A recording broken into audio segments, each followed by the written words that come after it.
અમેરિકાના ખેડાના યુવક પર ફાયરિંગ કરાતા 46 દિવસની સારવાર બાદ યુવકનું મૃત્યુ થઈ ગયું। યુવક અમેરિકાના ગ્રીનબોરો સિટીમાં રહેતો હતો। લૂંટના ઈરાદે અજાણ્યા વ્યક્તિએ ઘર આંગણે જ યુવક પર 3 રાઉન્ડ ફાયરિંગ કર્યું હતું।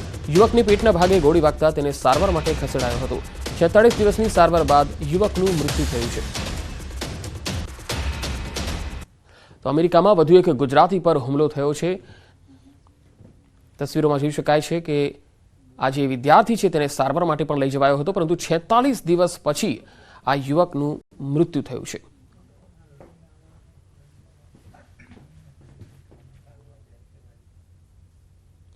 અને હવે બુલેટિનના અંતમાં નજર ટોપ 3 હેડલાઇન્સ પર।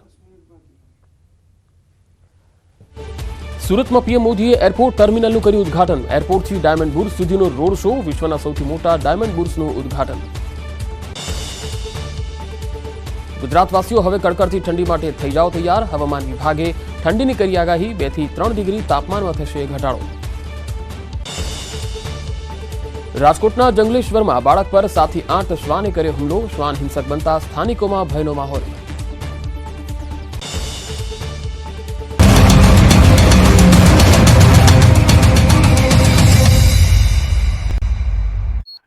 સિન્થેટિક કલરની ભેળસેળ મળી આવી છે। આ ભેળસેળવાળી વસ્તુ ખાવાથી આંતરડા, ચામડી અને પેટને લગતા રોગ થાય છે। લાંબો સમય સુધી તેને ખાવાથી આંતરડાનું કેન્સર પણ થઈ શકે। ઓગસ્ટ મહિનામાં આરએમસીના ફૂડ વિભાગ દ્વારા આ સેમ્પલ લેવામાં આવ્યા હતા, જેનો 4 મહિના બાદ રિપોર્ટ આવ્યો છે। 19 ઓગસ્ટના રોજ ટોસ્ટ ઉપરાંત બ્રાઉન બ્રેડના પણ સેમ્પલ લેવાયા હતા અને કેકમાં પણ ઈંડાનો ઉપયોગ કરાતો હોવાની શંકાના આધારે આ નમૂના લેવાયા હતા, જેનો કોઈપણ પ્રકારનો રિપોર્ટ નથી આવ્યો। માત્ર ટોસ્ટનો જ રિપોર્ટ આવ્યો છે અને તેમાં ભેળસેળ હોવાનું બહાર આવ્યું છે, જેમાં સ્પેશિયલ એલચી રસ પેકેટનો નમૂનો ફેલ થયો છે। સિન્થેટિક ફૂડ કલર ભેળવાયો હોવાનો ખુલાસો થયો છે।